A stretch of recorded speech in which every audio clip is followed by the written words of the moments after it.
السلام علیکم ګلونو دوستانو، تاسو ګورئ ټیکنیکل عرفان چینل. ګلونو دوستانو، تاسو سره به موږ په دې اړه معلومات شریکوو چې ولې په کرکټ بورډ کې په دې اخرو کې دومره تغییرات او دومره ناکامۍ راغلي دي. دوی ونه توانېدل چې په نړیوال جام کې یوه لوبه هم وګټي. علتونه یې څه دي او ولې یې پر مخ نه ځي؟ ګلونو دوستانو، زموږ چینل سره سبسکرایب کړئ او ترڅنګ یې د ګنګړي نښان ووهئ. ګلونو دوستانو، کله چې عاطف مشل خپل وظیفه په کرکټ بورډ کې پای ته رسیږي، د هغه څخه وروسته عزیز الله فضلي راځي کرکټ بورډ ته. نو عزیز الله فضلي د عاطف مشل په وینا راځي کرکټ بورډ ته. عاطف مشل ولې عزیز الله فضلي راولي؟ علت یې دا دی ګلونو دوستانو، عاطف مشل هغه بودیجې چې منظوري سوي دي د هغوی پوښتنو ته، د ولس پوښتنو ته یې ځواب نشو ویلی، او د نه غوښتل چې د څخه وروسته داسې کس راسي تر څو د عاطف مشل هغه کومې کړنې چې دي هغه رابرسېره کړي. نو دې لپاره یې عزیز الله فضلي د کرکټ بورډ رئیس کړ. عزیز الله فضلي مخکې هم په کرکټ بورډ کې په دومره جګ پوزیشن باندې کار نه دی کړی. ګلونو دوستانو، دوم هغه دغه ده چې ګلبدین نایب په کپټانسي کې یو ناکامه کپټان بلل سوی دی د ICC لخوا څخه، او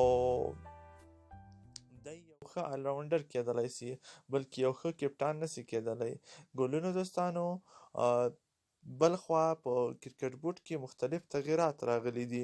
دغه تغییراتو له امله هم نشو کولی چې مخته لاړ سو.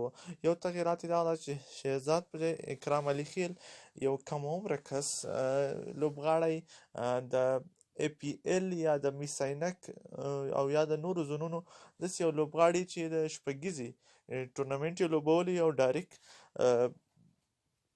نړیوال جام ته ولویږي، نو دا هم د لوبغاړي په روحي باندې ډېر تاثیر کوي، او بل دوی نسي کولی چې په هغه کوم مسؤلیت ورته سپارل سوی مخته لاړ سي، او بل دوی مخکې له لوبو څخه په کرکټ بورډ کې چینجز راوست. ګلونو دوستانو، چینجز په دې اړه و چې شفیق الله شفق ته چانس ورنه کړ او راشد خان باندې داسې هغه ولګول چې ته به دغه د لوبې مرستیالي دغه نړیوال جام کې نه کوي.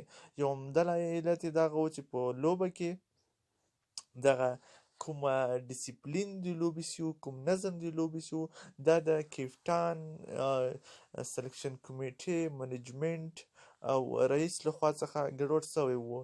دوی داسې یو کمپاینري شروع کړې وه او داسې سمتبازۍ په کرکټ بورډ کې شروع وې. تېره ورځ ICC ته هم ګلبدین نایب د خبر په جواب کې وویل چې ولې مو مخته لاړئ نه په نړیوال جام کې، علت یې څه و؟